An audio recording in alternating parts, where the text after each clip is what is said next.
Welcome to the 1 to 9 podcast for interesting insights and knowledge from animals and other beings within multidimensional realms. Well, hello, Diana. Hello, Karen. How are you doing today? I'm doing okay. All right, awesome. So what do we have here today? Looks like we have some wonderful dark green vegetables. Some cruciferouses, I see. Yes, and the color's just amazing. We have lacinato kale from a Lancaster farm in Pennsylvania, for those people who don't know Lancaster. And they are organic, full disclosure. And then we have some organic baby broccoli. Or broccolini. Or broccolini. And we wanted to have some other cruciferouses here, green cruciferouses here today, but these were the only two that I happen to have on hand. Because these vegetables sometimes don't, or all of our guests don't like to tell me who's going to be on the show till the very last minute. And there's no time to run out and go shopping. And we're going to Diana, let us know why we're focusing on something green today. Well, we are doing the colors of the chakra. The reduced chakra. The 8. Yeah, the body chakras. Right. The 8 the major body chakras. So we started with red beets. Then we moved to yellow or orange carrots and yellow sunflowers. And now we're on to the green heart chakra. Yeah, okay. So just to review what they've told us about themselves. Okay. The red beets, they're jokesters, punsters, okay? Right. They like to have a good time. They're very funny. Right. Orange carrots are sturdy. Right. And I don't quite know how this actually is illustrated with the chakras themselves, but I figure it has something to do with the colors. Right. And then yellow. Well, the yellow one was the sunflower, and they said to shine bright. That was their advice. That's right. For us. Shine bright. Yeah, shine bright. Right. And then the green ones, well, supposedly they're more serious. They're more serious? Oh, yes, no. Yes, they're more serious. So this is not going to be a fun podcast. Oh, no, it's going to be a serious one. Of course it's going to be fun. Oh. But they are serious because they're love and compassion. Love and compassion. Right. And you can't really fool around with that. You can't really joke about that. No. And so is love very high vibrating energy. Right. Okay. But okay. I don't think that you have to have... the love doesn't have to be funny. No. And the funny beats don't have to be loving.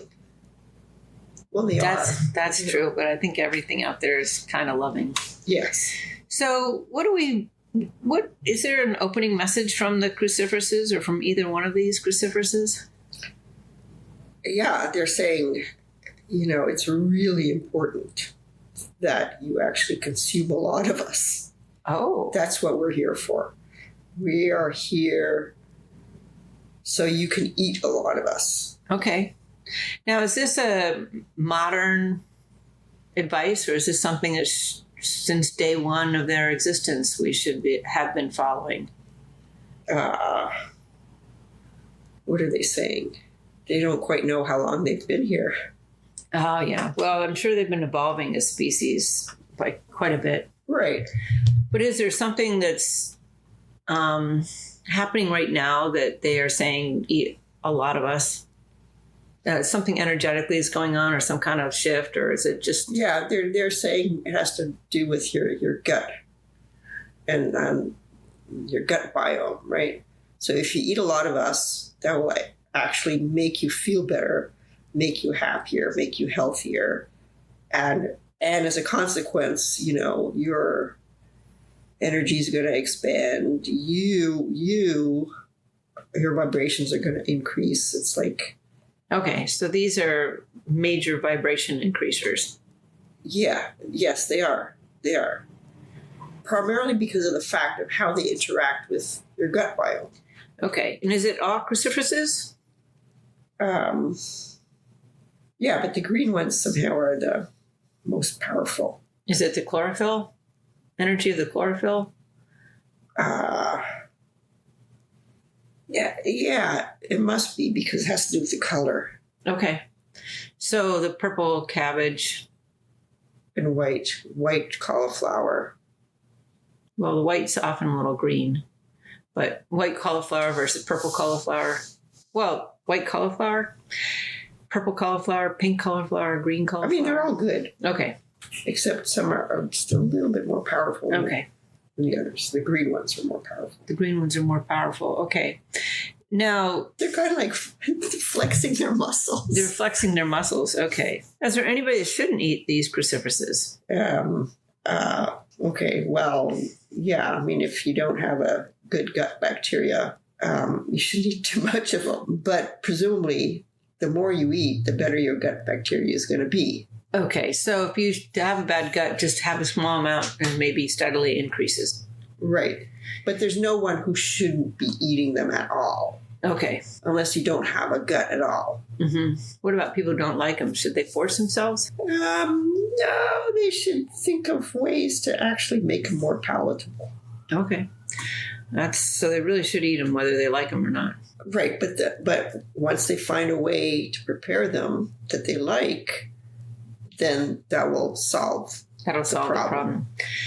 So what's the difference between our little baby broccoli here and the lacinato kale for us? Are there any differences, or they have separate messages or separate? Well, okay, so like they're unified in their main message. Okay. In that. And that's a message that represents all green cruciferouses. Yeah. Okay. It's strength. Mm-hmm. Strength. Ask them if collards is the strongest of them. They're saying there's not one that's kind of like the strongest. Okay.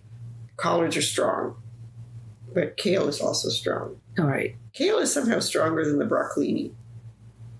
Okay. Maybe the broccoli is more of a new hybrid. I don't really know. I have no idea. They didn't give me time to prepare. So kale also has been used a lot in smoothies. So you're basically eating it raw, but it's all blended up. And yeah, and this is ideal for people who actually, for whatever reason, they don't like the taste of kale if it's sautéed on its own or, put in a salad raw. Or so you can hide it in a smoothie. Yeah, and they don't mind that. Mm-hmm. Okay? They don't mind. They don't mind that. I think other vegetables, perhaps the beets would say no. They want to be the singular. Don't hide us. Right. It's very hard to hide a beet. Have you ever tried cooking with a beet and hiding it? Maybe a white beet or a yellow beet you could hide a little better than a red beet. Those red beets take over. No, you know what? You can hide red beets in cupcakes and chocolate cupcakes.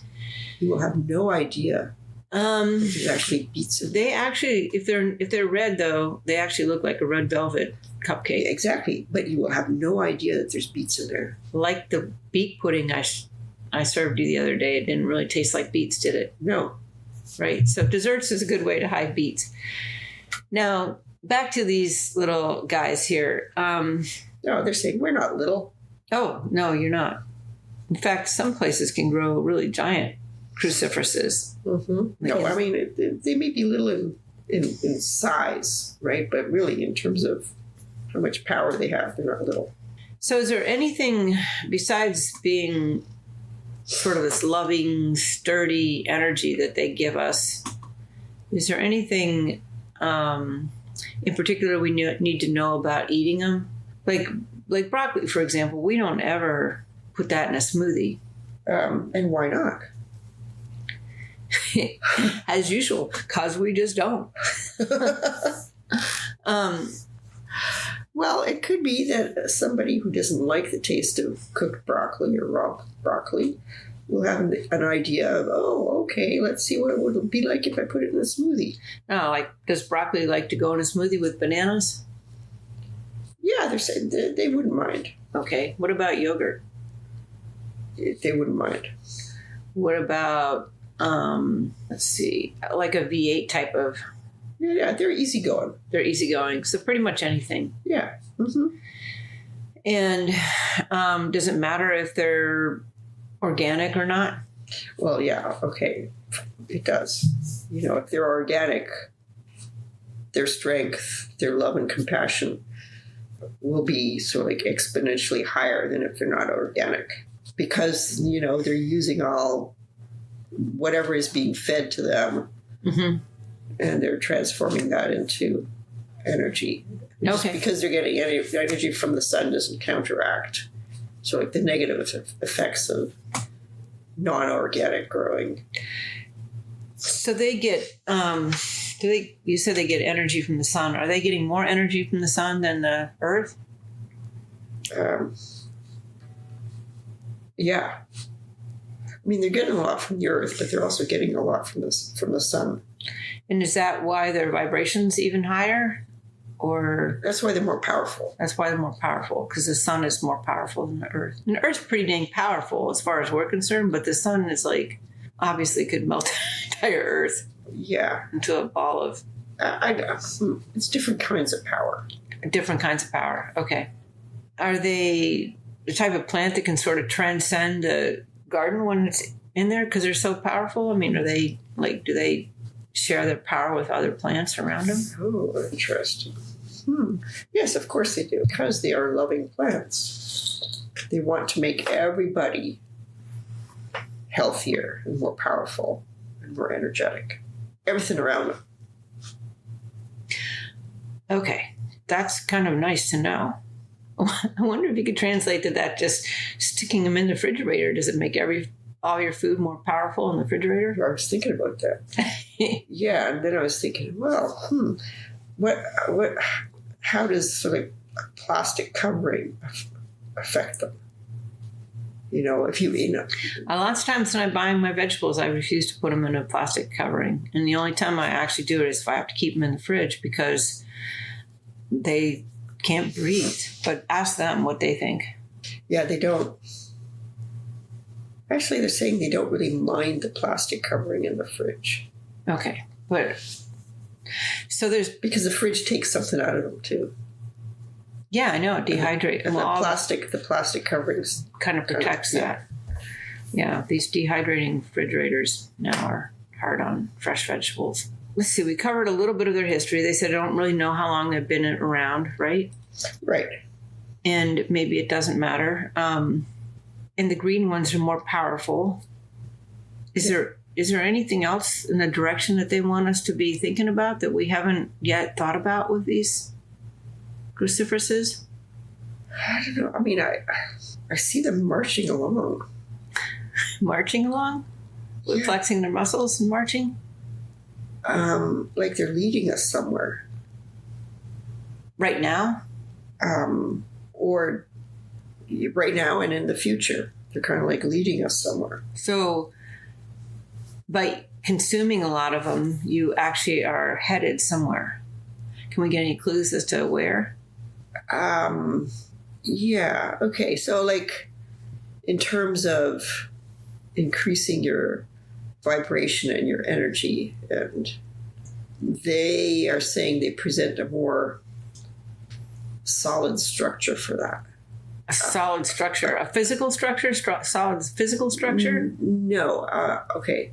So like if you were to rely upon, I don't know, something else to increase your vibrations and your energy, mm-hmm.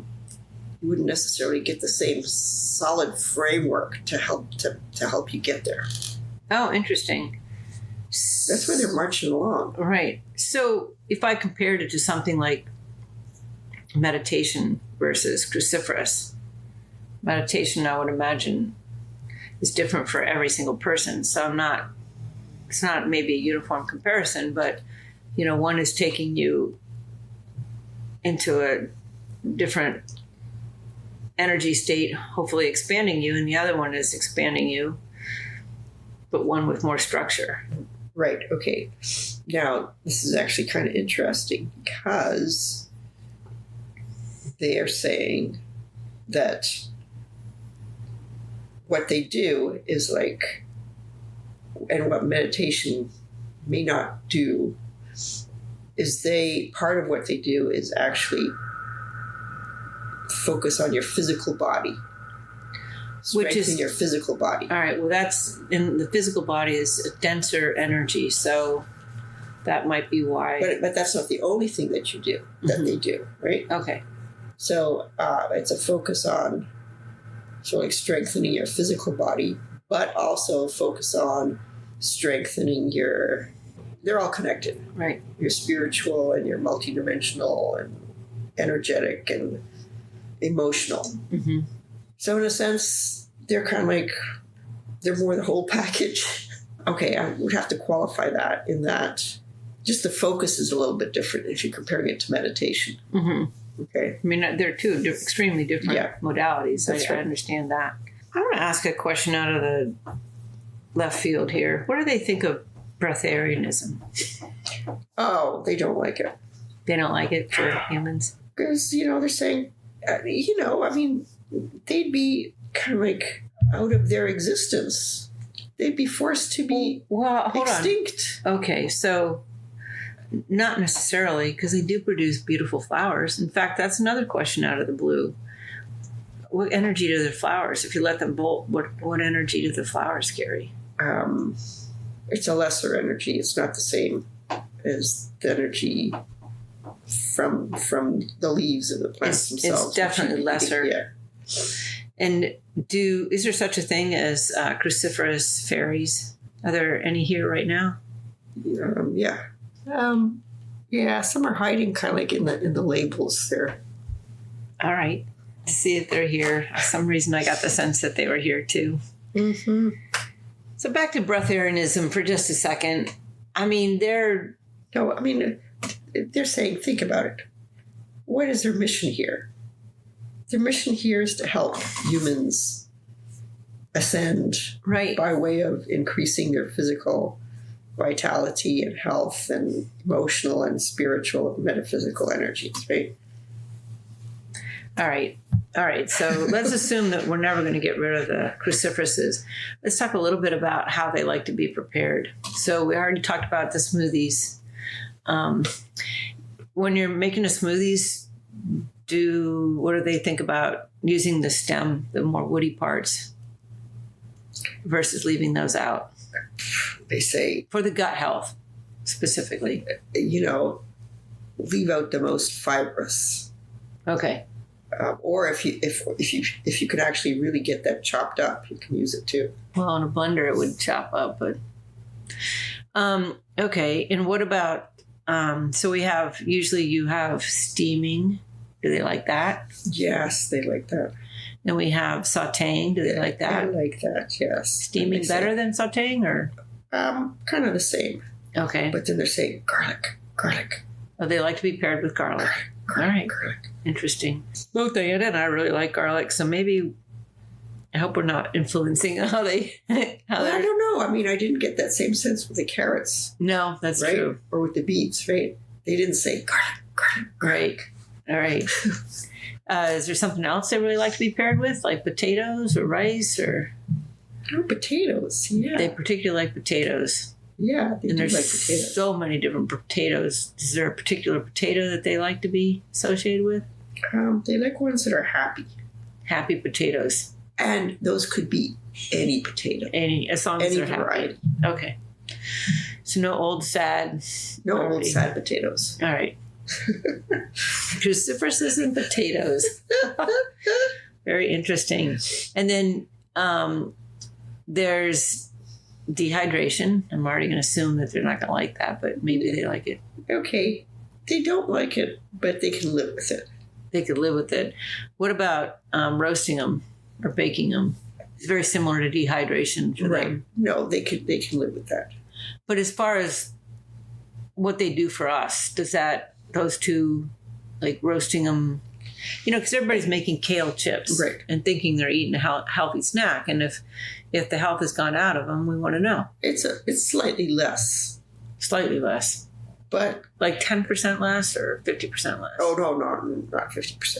Maybe 10%. 10% less to make kale chips. Right.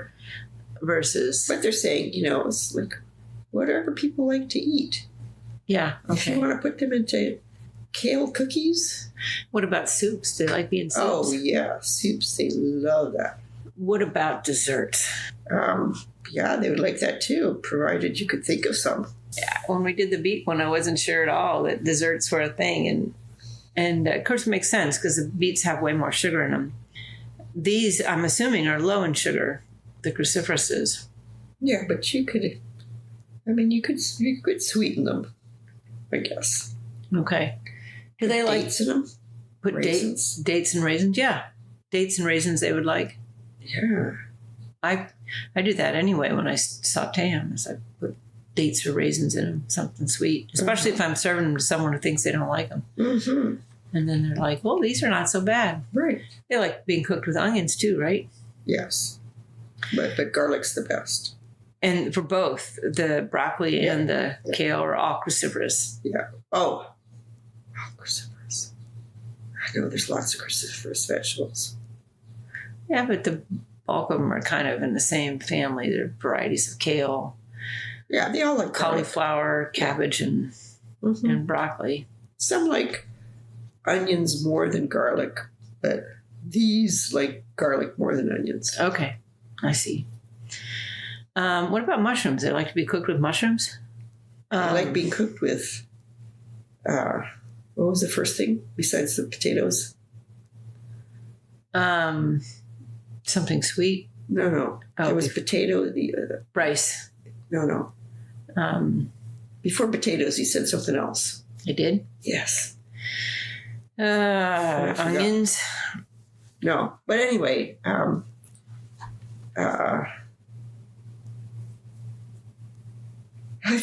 forgotten what we're talking about. Oh, we're talking about what foods they like to be cooked with. Yeah, and what was the last food that you mentioned? I can't remember because I thought I said all of them. It was like mushrooms. They don't like that. Oh, yeah, that's mushrooms. Mushrooms are the last ones. They didn't. Mushrooms, not so much. What about mushrooms and cauliflower? Like I really like maitake with onions and cauliflower and garlic. Yeah. Okay. No. It's because their mission is to be of service. It's like whatever you actually like eating with them would be okay with them. Okay. They're not going to be saying, "Oh, yuck." I know, but sometimes they can. Well, maybe the question isn't what do they like. Maybe it's like, is there anything that enhances them? Like if I cook them with sunflower seeds, would that enhance? Oh, I see what you mean. Yeah. Okay. Sunflower seeds or pumpkin seeds or some kind of seeds or hemp seeds. Sometimes, you can cook them, steam them up and add olive oil and hemp seeds and garlic and toss them around. Well, because they already have so much vitality and energy in them, they don't need really anything to amp them up. So what you add to them is more about whether you're making them palatable to someone else. Yes. Yeah, flavor. Do they have an opinion about oils? Because a lot of people use olive oil or butter on their cruciferouses. Do they have an opinion of which one they feel like amplifies their energy better or works better with their energy? Well, olive oil works better than butter. Okay. But there's also other oils that are better than olive oil. Like walnut oil? Yeah, that would be good. Sunflower oil? Sesame oil? Small amounts. Sunflower oil. No. Grapeseed oil? No. Yeah. A little bit. Grapeseed oil? But the walnut oil they thought was good? Yeah. Avocado oil? Avocado oil they like? What about coconut oil? Yes. They like coconut oil. Yeah. Interesting. Do they know how many years they've been around as part of a diet? Or how many decades or how many centuries? Well, I mean, it goes back to prehistoric times when humans were gathering up plants. I guess you had the precursors of all of these services, and they ate them. Right. Probably ate a lot of them raw in the beginning. Oh, I'm sure they did, yeah. Which was actually quite healthy. Right. Do they consider themselves a complete food for us? Like if we only ate cruciferous, would we be fine? But no, they realize that they're not, that humans need more. Okay. Just joking. Although, yeah, and you know, it's not like they're saying, "Oh, we're great, we can supply you with everything." No, they're not that. They're more humble than that. Okay. Do they like being paired with beans? I guess that's another Yes, question. They like beans. Do, yes, Pretty much any kind of bean.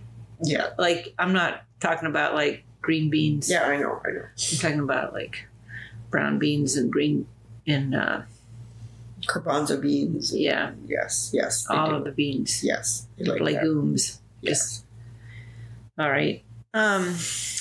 Is there any closing information they have for us, or like I'd like to hear specifically from the kale and specifically from the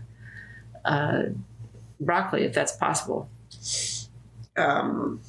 Yeah.